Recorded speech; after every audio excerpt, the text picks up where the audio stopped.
Bivši zamjenik pomoćnika ministra odbrane SAD-a za Evropu izjavio: pritisnite jače Rusiju, Putin se mnogo odvažio, oštro upozorenje Bežinskog, NATO mora da ojača vojnu moć u Evropi. Sjedinjene Američke Države ne vrše dovoljno snažan pritisak na Rusiju, što postiče Moskvu na još provokativnije akcije, izjavio je bivši zamjenik pomoćnika ministra odbrane SAD-a za Evropu i NATO Jan Bežinski, koji je pozvao Vašington da uvede Rusiji nove sankcije i da NATO priključi nove zemlje. Prema rečima Bežinskog, NATO zemlje moraju jačati svoju vojnu moć, a Amerika treba da premesti više trupa u zemlje istočne Evrope koje će tamo stalno boraviti, kao i da potpomogne stupanje Ukrajine i Gruzije u NATO.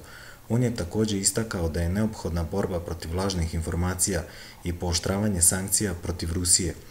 Sin bivšeg savjetnika američkog predsjednika za nacionalnu bezbednost Zbiganjeva Bežinskog smatra da će pragmatičan političar kakav je predsjednik Rusije Putin promeniti spoljnu politiku zemlje pod naletom novih ograničavajućih mera.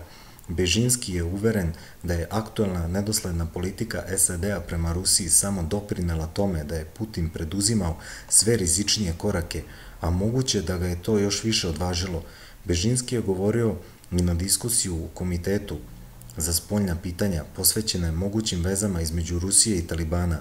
Ranije bivši ambasador SAD-a u Rusiji Michael McFaul izjavio da je predsjednik SAD-a Donald Trump ne reaguje na to što Rusiju optužuju za zavere sa teroristima grupe Taliban, jer pokušava da uspostavi prijateljske odnose sa ruskim kolegom Vladimirom Putinom.